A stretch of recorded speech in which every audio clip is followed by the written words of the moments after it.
What's going on, everybody? It's your boy C-Zar, and we are talking about Bitcoin today. It is the 21st day of November, and here we are at about $84,000 with 10 hours and 40 minutes left in the day. We hit a low today of $80,600, which is absolutely incredible. We've dropped 36% from our high in October 6th there. You guys hit that like button, subscribe. We've got a lot to talk about in this video. And, good things, bad things, all kinds of things.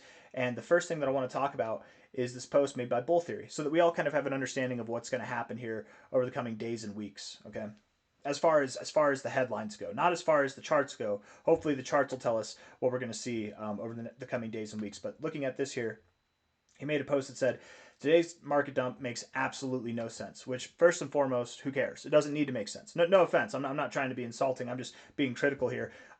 No market dump or pump needs to make sense to you. It doesn't need to make sense to you. Who cares? It's buying pressure and selling pressure. It doesn't need to make sense, right? It doesn't make sense when it rains. It just rains, S&P 500 wiped out $1.5 trillion in value. Bitcoin dropped 87K. Crypto market cap is below $3 trillion. And the craziest part, which really isn't that crazy at all, it's actually very common, is that there wasn't a single negative headline today. And we'll make sense out of that in a second. No policy surprise, no recession warning, no tariffs or bad earnings. Even Nvidia, which makes 8% of the entire S&P 500, posted a bullish earnings report. Nothing that explains a sell-off of this scale. Well, that's probably because it's bad, so it's hush-hush. Do you think they're going to tell you the bad thing? Do you think that the insiders, that Donald Trump, that Michael Saylor, the insiders, whoever they are, CZ from Binance, that they're going to tell you at the top that there's some flaw in the markets, that, hey, Donald Trump is selling all the Bitcoin in the United States Crypto Reserve, North Korea hacked Satoshi's wallet and now they're selling all those on the open market. MicroStrategy is insolvent and it's a fraud. Michael Saylor sold all his Bitcoin. Bitcoin's now illegal in the United States. Donald Trump is going on a full-out attack on crypto, and it's a full war on crypto. Do you think they're going to tell you any of that at the top? No. The insiders know about this information. They make the sell-off ahead of time. Binance got sued and they have to sell all their Bitcoin to pay legal fees. I don't know. Whatever it might be. Whatever it might be. They're not going to tell you that story there. The insiders are aware of this story. They're selling. And then once the story comes out, typically that's when we're at the low. It's like if we hear that Warren Buffett is buying a stock, we know that he didn't just buy that stock. He bought that probably months, if not a year ago. You hear that JP Morgan is selling stocks. They probably sold stocks 6 months or a year ago. They're not, you don't hear about it as it's happening. So as far as there wasn't a negative headline today, we're going to get the negative headline. It doesn't need to make sense. There is going to be something that explains the sell-off of the scale, but who cares what it is anyways, in my opinion. It's something. It's something bad, and we're only going to hear about it at the lows. You only hear about the negative stuff at the lows. So once we get the negative, and I'm looking at the negative headlines now, there's nothing. It's just weather reporting. Oh, crypto's down today. That's all they're saying. They're not telling us why. When we get the why, and it seems like this catastrophic world-ending thing, maybe we get some volatility because of it, but likely that will be at a low point, right? The good stuff comes out at the high points, the bad stuff comes out at the low points. But let's get into the TA. I don't need to explain this media-driven stuff anymore, but if anybody's like Bull Theory here, wondering when we're going to get the negative headline or why there isn't a negative headline, it's there. It's probably just bad. Like the fact that we haven't heard about it, it's probably bad, man. It's probably something bad, and we'll hear about it at the low. Or maybe it's just literally intense selling pressure. It could just be a coordinated effort. I think it would be worse if we didn't hear anything, because if we don't hear anything, then that means it really is bad. It's something so bad, something so manipulative that the public isn't even deserving to hear it. We'll see though. We'll see though. I would think if we drop like this, a drop of this magnitude, and we hear nothing at all over the coming weeks, there's no reason why. We get some kind of piss poor reason like, oh, people were over leveraged, so we had to clear out all the longs. That's not good enough. No, that would tell me, okay, this was a coordinated effort to push the price down for one reason and one reason only, for the large institutions, people with large amounts of money who are manipulating this to acquire Bitcoin and various other cryptos at low prices. If we don't hear a reason why, that's the reason why. But they wouldn't tell you the reason why because they own the media and they don't want that to be known because that's fraudulent behavior, right? Anyways, 83.6K, whoever they are, $10,000, 10 hours, 34 minutes left in this day. If we're looking at this, Bitcoin has dropped 36% since October 6th, which is pretty incredible because that is the biggest drop that we've seen from a significant high to a low since our bear market. We've dropped 33.5% this cycle, 32%, 36% is the biggest drop we've seen in this bull run so far. And we still technically do have higher lows. It's a bit of a bold call, and I feel like I'm alone here. I might be howling into the abyss saying this, but I'm not completely receptive to calling this a bear market yet. And to my own detriment, and to point it out, I was similar to this last cycle. Here, I did not believe we were in a bear market. Here, I did not believe we were in a bear market. Here, I did not believe we were in a bear market. It wasn't until like this week here, like one of these 2 weeks here, that I finally believed we were in a bear market because we found resistance, we found a lower high at key areas of support and resistance back here and rejected. And then we came down, and at that point, then I accepted we were in a bear market. Was it perfect? Was it ideal? No. But was there opportunity to be made? Could we buy at lower prices because of that? Even if we didn't time the low perfectly and we bought a higher price here, did we buy lower than where we sold? Yes. So it's still, even if we're late to the party, there's still opportunity to be made there. And maybe I'll be late to the party here. I don't know how many people, other than like Crypto Capo, is it Crypto Kazawari? There's a couple people that were bearish at the very top, but not many. I don't know how many people were bearish at the very top. Most people didn't get bearish until Bitcoin really broke below 100K. I would even say broke below 94K. That's whenever the average person really became desperately bearish, right? Now everybody's calling it a bear market. It's so obvious down here, but it wasn't obvious up here. So I'm not alone. I know I'm not alone in this kind of dilemma where you're not sure if it's the bear market until it's too late. Not until it's too late, but until it's later, until it's not ideal. And that might be the case here. I would have to see Bitcoin come up here, find resistance somewhere between about $101,000 and $110,000, somewhere in this zone here. I'd have to see you come up here, reject, and if we come back down to prices that are below 90K after that, then yeah, we're probably in a bear market. I would get bearish right there. I would wait for this, and then by that time, if we broke below this level here, yes, then I'd be bearish, and we'd probably be in a bear market. And would it be ideal? Would it be ideal to be bearish here if the overall bear market is like this? No. I'm probably going to miss a good third of it, but we will catch most of it to the downside if that happens. The reason why I'm reluctant to call this a bear market is because this is my third bull market. I've seen these kind of drops happen before, and a 36% drop in the midst of a bull market is nothing that's outrageous. It's nothing that's cycle ending. And the way that we've started off this bear market, quote unquote, if it is a bear market, has been rather different compared to any other bear market. And that's fine. It can be different. This bull market's been different, to be completely fair. But every cycle that we've seen before, every single cycle that we've had a bear market, whenever we drop, the first 1, 2, 3 weeks, we're down 39%. It doesn't take 1, 2, 3, 4, 5, 6, 7 weeks, right? The first 3 weeks were down 39%. Here, during the last bear market here in 2017, the first week, we were down 40%. 1, 2, 3, 4 weeks later, we were down 54%. Let alone 6, 7 weeks later, we were down dramatically more, right? And if we go back in time, it only gets bigger as far as the drops go.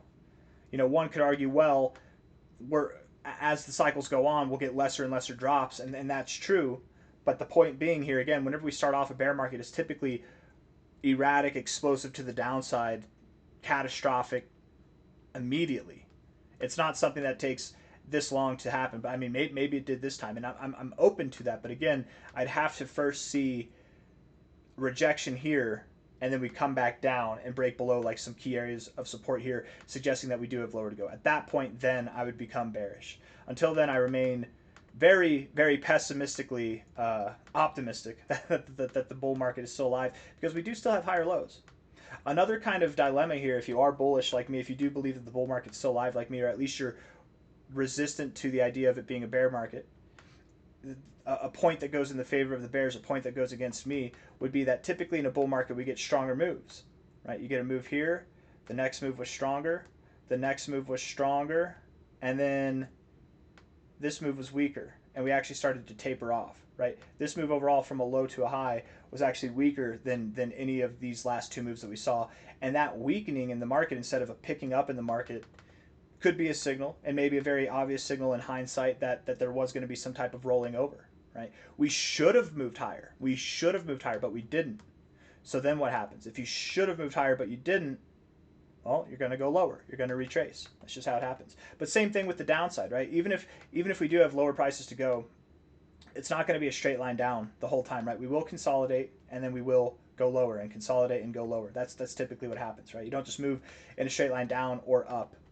If we are in a bear market, I hope we just move straight down, because the straighter we move, the faster this market is, and then we can just recover even faster than that. But we'll see. 83.5K now. I've buttered the bread. I've given you the introduction. Let's get into the TA here, okay? 1 hour time frame looking at this. And then again, actually, real quick before we do that, just want to say, again, we've seen these kind of drops happen in prior bull markets too. We've seen 30% drops, 40% drops all throughout this. From a high here to a low here, there was a 39% drop, and that happened in like the course of less than a month, right? From a high here to the low of the very next month, that was a 37% drop. We had 40% drops, 30% drops all along the way in this bull market. Here we had a 72% drop because of the COVID crash. If you take it to the monthly close, it's a 53% drop because of that. That was, kind of a black swan event. That's like real price action, but not real price action at the same time. We still had tremendous drops throughout there. We're not doing anything completely out of the ordinary yet, other than the fact, again, the one thing that I would say that goes against the theory that we're still in a bull market is that we are seeing a lessening, right? You're getting stronger moves and then weaker and weaker. That weaker movement here might have been a signal all along that we are, in fact, going to roll over. And, well, hindsight, again, is 2020. But here we are, down 23% this month. Wild, man. Wild. Absolutely wild. That's a very large month for Bitcoin, especially at these levels. But let's look at the short-term stuff. We'll look at the 1 hour time frame. We'll zoom out from there. 83.4K now. We had a nice little bounce just a second ago from $80.6 thousand all the way up to 84.3, and it looks like we're selling off again. I don't expect that it's going to be so simple as if this drop is over, it's not going to be as simple as boom. Now we're moving up. There's going to be volatility.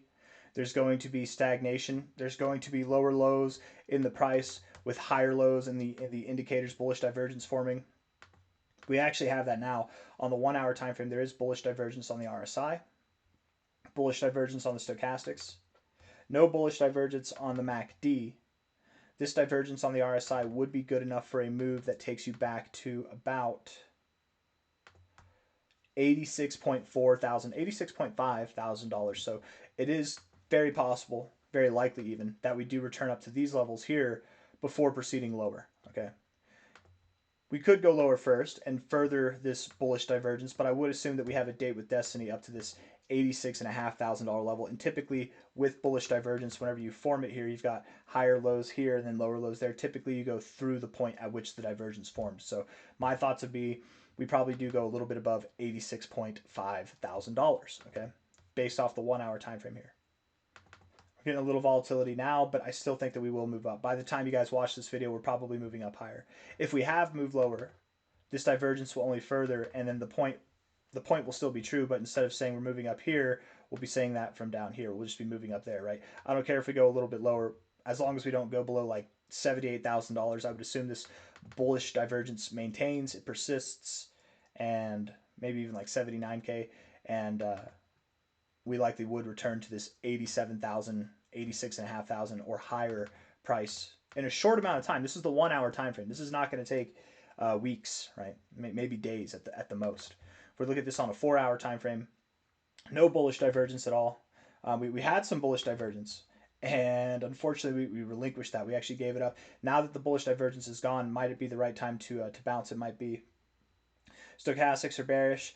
MACD is bearish. Just absolutely abysmal and ugly looking on all these indicators here. So I do assume, regardless of what we do here, regardless of how high we go or how high we don't go, wherever we might go, I would assume that there is another stab down.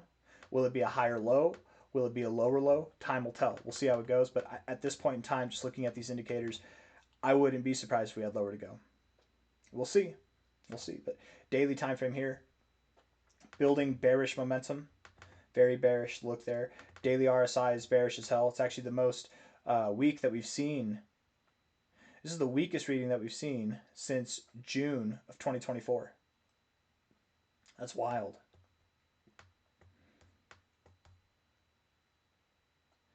It's even a little weaker than that. August of 2023, crazy, man.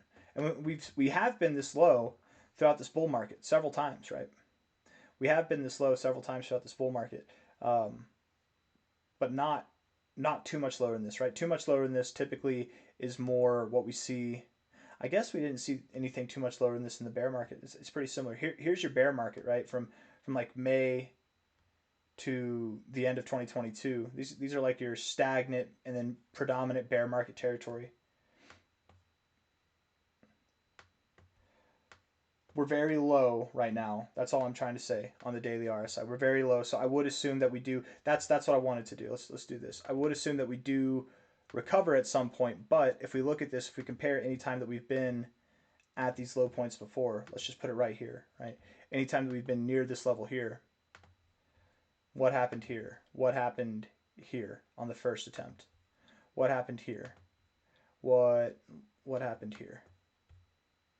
Let's just look. Okay, let's look and see. We'll get all of these. We'll just see what happened. Okay. Dating back to June of 2022, when we were at these low levels in this RSI. So when we were here at these low levels in the RSI, you know, we got oversold first. It was actually here, right? Whenever we hit this line, we were literally right here at this exact level that we're at now, right here. Did we bounce from here? No. A little bit, there's a little bit of volatility, but we went lower. We actually went from 22K all the way down to 17K. And then we found support. And when we found support, did we do this? No. We moved sideways, slowly up, right? And then we broke out. Then we started moving higher. And we were still in a bear market, so we went lower inevitably. But did we move up immediately after we found support here? No, we actually went lower. The next line here, which is actually here. Did we find support immediately here? Well, yes, we did, but we still came back down. We actually saw a lower low. We actually saw a lower low. And again, the point here being that we moved sideways. We did not just move straight up. We moved sideways for a period of time, and then we moved up. Okay? We look at the next one, the next period. Let's just see. Right here. And we were, here's the low, but here's whenever we actually interacted with this line right here. Did we go lower? Yes, we did. That actually might have been the low. I guess we did go lower, but even if we went lower, even if it was a higher low, whatever, the point being that we sold off. The move down was done effectively. Did we move up immediately? No. We consolidated. There were fake outs to the upside. There were fake outs to the downside. And then eventually we started moving up higher, right? Months later. Right? This was, for example, that was August, and this was October. We go to the next one. Let's see it again. At this level, direct bounce off of this level. Did we find support immediately? Kind of. But we really just moved sideways for about a week, and then we moved lower, and then we had our move up. Here, whenever we found support at this exact level, did we find support immediately? No, we went lower immediately. Intense volatility here because that was whenever the United States Strategic Crypto Reserve was announced, I'm pretty sure. That's exactly what this day pump was. But did we move lower from this point? Yes. Yes. Yes. And really, whether it was lower or even if we moved higher, whatever the case may be, we moved sideways. We just moved sideways for a steady period of time there. And now, here we are. At the same level in the RSI that we've just compared, I actually want to do one more thing. I want to see how long was it in between each of these periods before we started to move up. You know, here in the bear market, it's a little bit of a different look. But I would say from this line here, we were consolidating for about 32 days, and then we made our move up. So for about a month, and then we moved up. Here, and again, in that month, we did move lower than where this line started. Here, we consolidated for about 54 days, and then we started to move up. Here, we consolidated for about 54 days probably again. Let me see. Let me delete these white lines here just to try and make it easier to see. I would say here we probably started moving up, yeah, like right there, 57 days. 57 days. Here, when did we start moving up?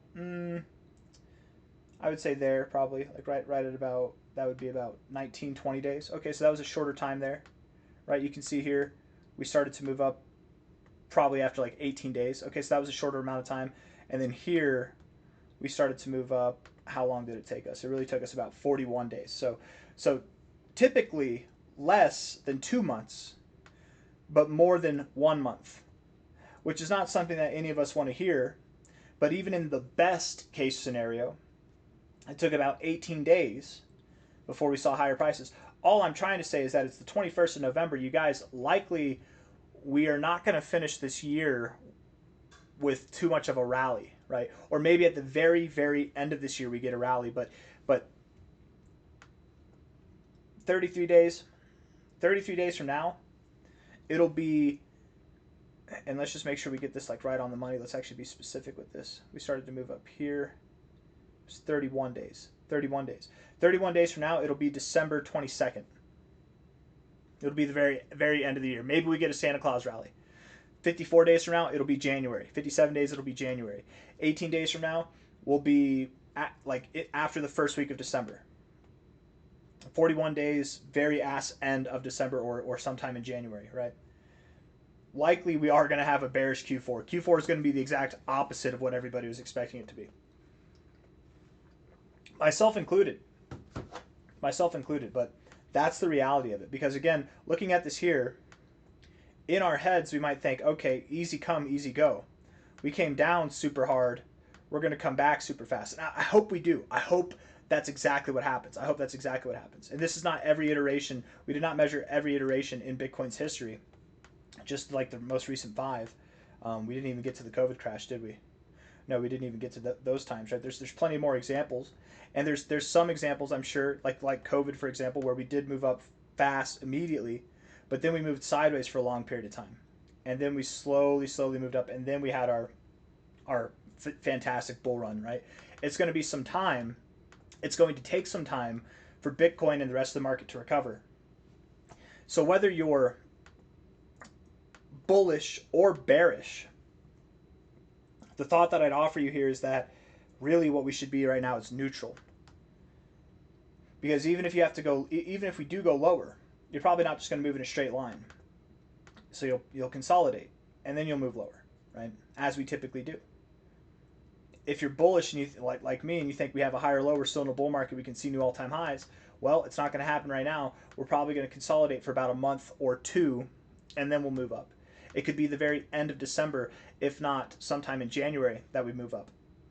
And this does change everything, right? Because if Bitcoin's not moving up, if Bitcoin's not healthy, the rest of the market's going to be stagnant as well. So I do assume there will be stagnation for a somewhat extended period of time. Nothing too long, but again, a month to 2 months, at the very least about 3 weeks, right?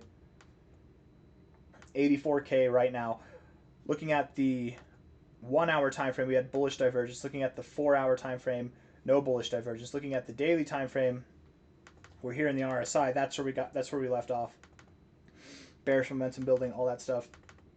I don't know if I have anything else that I want to say. Weekly time frame on the RSI, we're right at the oversold zone. It is Friday. Typically over the weekends we don't do too much, right? We kind of just move sideways and we're boring, so maybe we do get a bounce off the oversold zone. The last time we had that actually provided some solid growth. But again, it took about a month or two before we saw that solid growth, right? It took after about a month, then we moved up, right? After about, actually this was that 54-day period. So after about 2 months, then we moved up. Just some thoughts there, man. If and when we do move higher, the expected areas to find resistance would first be, let's see.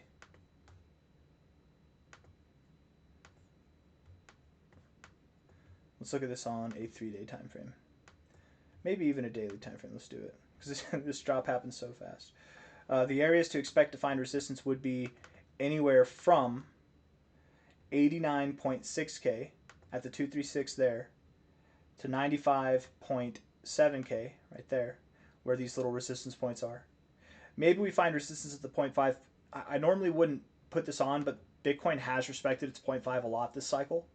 So in the bull market it did that. If this is the bear market, it might do it as well. And then the golden ratio zone, right? 618, 786, that area. Okay, these are the likely areas to find resistance based off the fibs. We look at the price and it makes sense. You know, this here prior support right there on this lower line, prior resistance right here on this lower line, prior support right here on this lower line. We really could find resistance right there at about 90K. This second line here, it's somewhat respected. You've got some support. We held this. You guys remember February, we basically just moved sideways and held this line for support. We found support back here as well. It's somewhat significant. Not the most significant, I would say, but somewhat significant, 95K. I would say if we can get above this point here, if we can get above 107K on a weekly closing basis, if we can get above that high there, then the bull market's still on. This was just a bear market dump, or at least that's the potential. But we have to get above there and grow. We can't get above there and then come back down below 90K. If we do something like that, if we get up here and we go back down below 90K, below this level, then we are in a bear market. At that point, I'd become bearish. But I will be bullish. I will be bullish all the way up to here, to this line, whatever line it is, and all the way back down until we break below 90K. Right? If we do that, at that point, then we do have a lower high. At that point, then it becomes statistically probable that we take out this low. And at that point, the odds are we are in a bear market. I still haven't seen enough to convince me that we're in a bear market. What we're doing here, as far as dropping goes, it's taken longer to make a drop of this magnitude than it typically does in your average bear market, right? Typically, whenever a bear market starts off, we drop, again, much faster. The initial sell-off, and if anybody's using the excuse, well, this only happens during blow-off tops. We didn't have a blow-off top here, so that's why it took longer to drop off. Well, we didn't have a blow-off top here either. We had a double top, right? We didn't have this, right? Here was your blow-off top, right here. Here was your blow-off top finish to the end of the bull market here. And with this, yes, we did drop faster in a shorter period of time. But this was our secondary kind of boring lag sideways phase, and yet we still dropped 39% in the first 3 weeks, right? Where here it's taken 7 weeks to drop less than that. And every other market that we've seen in the first 4 weeks, we've dropped 40% or more, right? So I don't really have anything else that I want to say. If this is a bear market, one thing that I will say is I'm optimistic about it, because if it is a bear market, it will likely be the weakest bear market we've ever had. If it's a bull market, I'm still optimistic, obviously, because it's a bull market, but there will be some time. There will be some time before we move up. And if we are in a bull market and we do recover and we do see new all-time highs, then likely, as far as timing goes, everybody's wrong, right? Everybody except for the people who've been saying that this bull run could continue into late 2026 would be wrong. I haven't been on that page yet, but I would assume if we are still in a bull market and we are to recover, we likely don't end in Q1 of 2026 or even Q2. We likely have, because it might be Q1 that we're still recovering before we even move up. It might be Q3 or Q4 that the market ends if we are to recover. And right now I'm kind of in limbo with what I think. Are we in a bull market? Are we in a bear market? But if I was to shift my opinion one direction, I would say even in the midst of this bearish turmoil that we are still in a bull market. We still have higher lows. We have immense fear in the markets right now. The lowest fear, the highest amount of fear that we've ever seen on the crypto coin market cap fear and greed index. And certainly the lowest amount of fear that we've seen so far this cycle. We're oversold. I'm optimistic. We'll see. But at the very best from here, what we could expect probably over the next month is just moving sideways, right? At the very best from here, going into like around Christmas time, what we could expect is just moving sideways. So every dump is for pumping. Every pump is for dumping. It's probably just going to be a sideways consolidation phase between here and then. I've got nothing else. And I would expect, if we're looking at this, I keep saying I have nothing else, but I would expect we probably do consolidate between basically like 100K and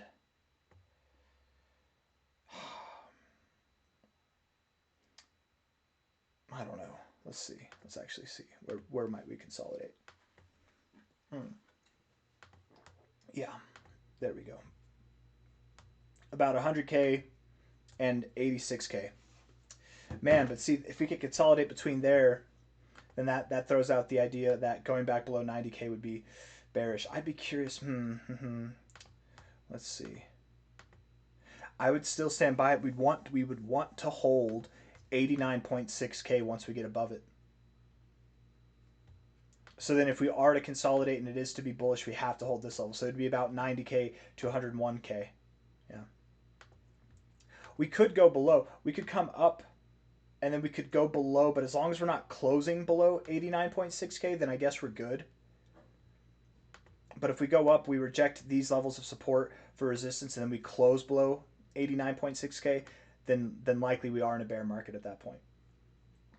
Some things to think about, some things to be aware of as time goes on, okay? Hit the like button, subscribe. Thank you all for being here. I'll see you on the next one. Take care of yourselves, all right? Bye-bye.